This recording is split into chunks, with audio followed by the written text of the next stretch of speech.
We have pain, we have suffering, we react, and we react about, get the out of here. We gotta go. It's those people who are able to control that feeling of flight and say, no, there's a way through this. It's a difficult motherfucker where you're gonna fail and you're gonna be in your head, you're gonna be saying, I'm not good enough. And it's how you get through that. Am I happy? What the do you think? Don't misunderstand the passion in which I speak for not being intensely happy. Happiest person in the world. But I'm not done.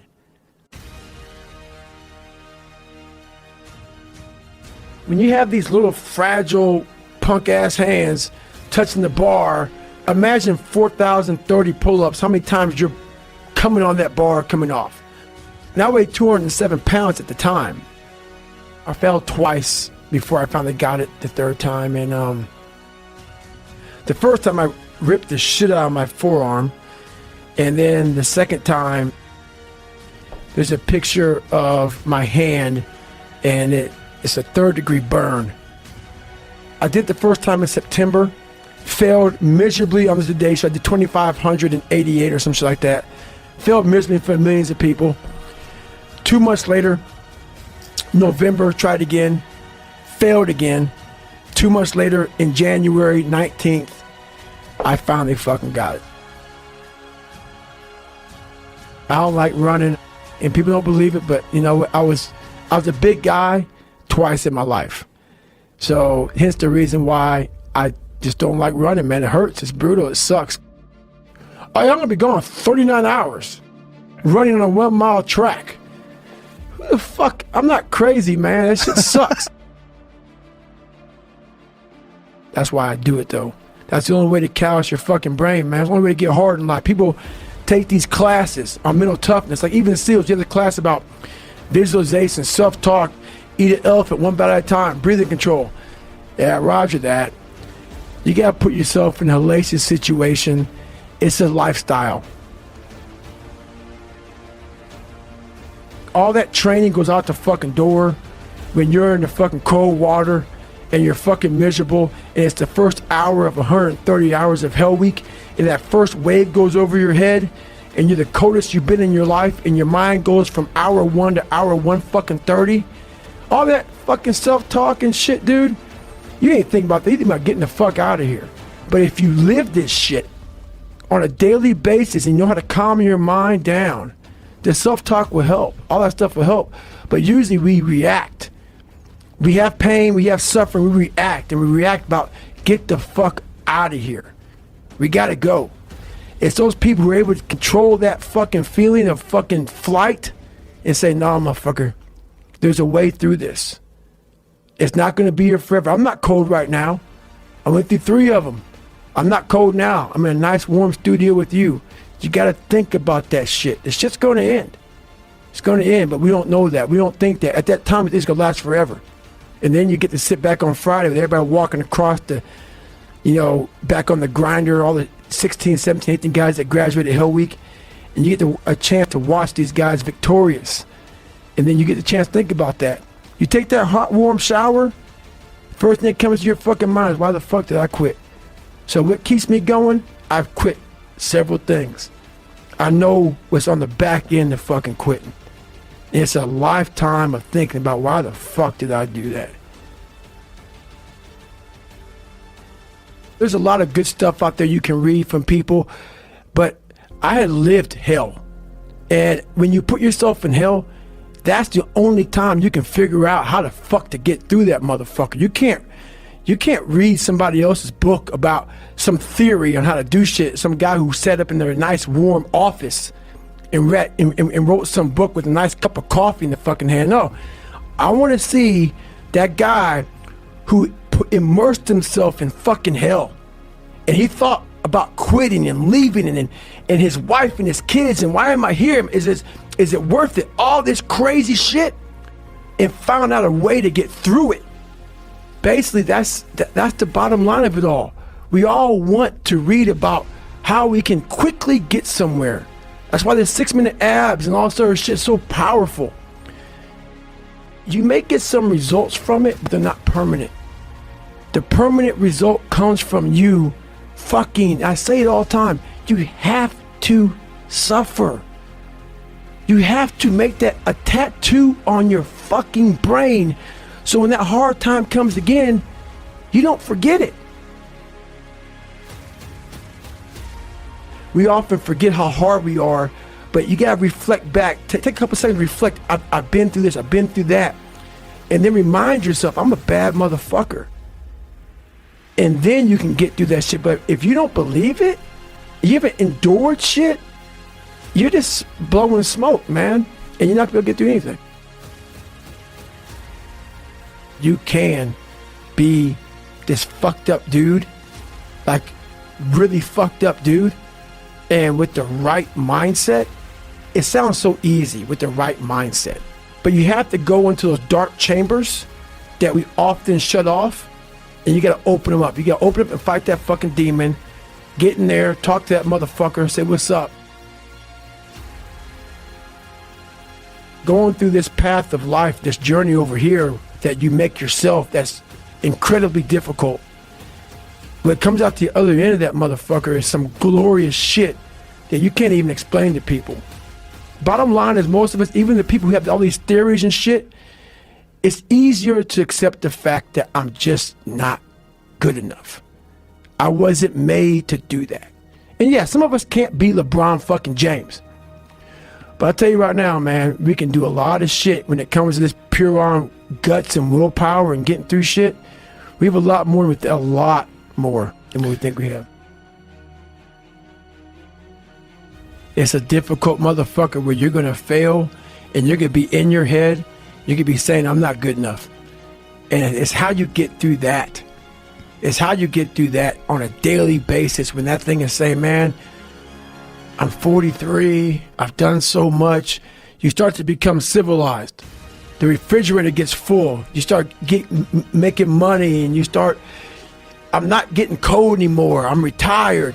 At 40, people shouldn't be playing basketball or football or being in, you start to believe this shit.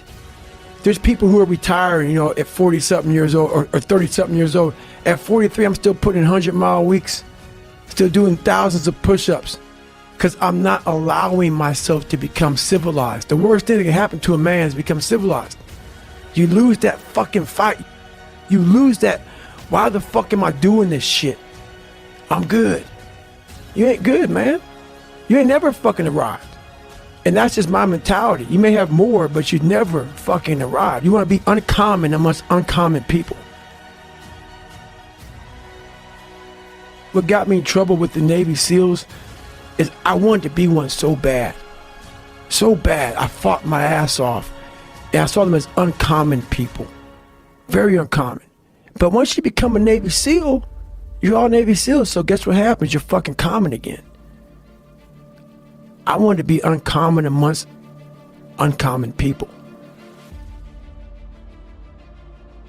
I don't care if you fucking like me. I don't care if you don't understand me. I didn't give a fuck. Once I went through this fucking journey, this path of life, I don't give a fuck. I'm a warrior. Period. There's a lot of guys that have been in a lot more combat than me. A warrior is not always that. A warrior is a motherfucker who says, hey, I'm here again today. I'm here again tomorrow. I'm gonna be here the next day. I'm 50 years old and I'm still fucking getting after it. It's a person that puts no fucking limit on what's possible. That's what got me in trouble a lot. That's why I went to Ranger School as a SEAL. That's why I tried to go to Delta Force twice. You know, I've been through all these different training programs. In the training, these people get their ass handed to them. After they get out, a lot of them get civilized. I always wanted to go back into training. No matter where I was at, I wanted to go back to war. And the war was in that training program where you see guys who can quit, guys who are brutal, guys who are suffering. As a SEAL, you don't volunteer for Ranger School. I went at 28, 29 years old. They go, why did you go? Because I started becoming civilized. I started becoming complacent. I needed to get my fucking ass kicked again. And when you go as a SEAL, going down to, you have no rank in Ranger School. You could be a major. You're just fucking Joe Brown. You're nobody. I would immerse myself in shit like that. I would climb the ladder and I'd intentionally fall back down that motherfucker to say, all right, man, getting soft, dude. Getting soft. Kick your fucking ass again. I found out through this path of life, who is David Goggins? Who am I? So going through I did it alone. There was no fucking trophy on the fucking wall on the mantle. That trophy's in my fucking brain. No one helped me get there. No one paid my fucking bills. No one did shit for me. No one ran those fucking miles, lost that fucking weight. I suffered on my own and developed this man who said, it's who I am, man. You start putting yourself in situations that suck, you'll find yourself. You'll find it real quick. People talk about triple down on your fucking strengths. That's the fucking weakest shit in the world. Nah, triple down on your fucking weaknesses. Find out something about yourself. You already know the good shit. You already know the happy shit. You can help yourself get through the times that suck. Real life. This is real life. 90% of your life will suck. 10% will be fucking happy. You may be a lucky guy and have a lot of fucking money, have a great ass woman, all this shit. Trust me, one-on-one with that fucking guy, he's missing something. When I say fuck, it's letting you know what I'm thinking. If I try to make it all pretty and shit, that's not what my life was. It was a violent struggle daily to get where I'm at today. I'm not gonna water it down. I'm not gonna water it down. Shit wasn't fun. Weak people hear this soft kid. Oh my God, he must be miserable. Oh my God, what the hell's wrong with him? You're missing the fucking story. You're not listening to the story, man. Look what I overcame. If that doesn't put some badge of honor tattooed in your fucking brain for the rest of your life, you can die today talking to Joe Rogan, you're missing the story, man. Am I happy? What the fuck do you think? Don't misunderstand the passion in which I speak for not being intensely happy. Happiest person in the world. But I'm not done. So I'm not going to speak to you like, oh man, everything is great. No, I have a lot more shit to do. A lot more shit to do. I want to be able to look back on my life when I'm all dead and be so fucking proud of myself forever. This is all temporary shit to me. I want to be forever proud of who I was as a man and change who I used to be. The liar, the insecure guy, the guy who can, whatever. I want to be proud. If I die now, if I die at 8, if I die at 90, 100, I want to look at myself and say, proud of myself. I'm not the best at anything. I'm not gifted.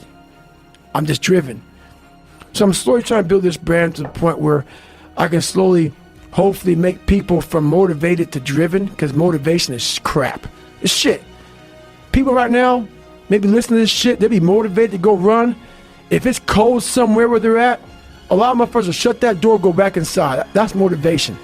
It comes and go as how you feel.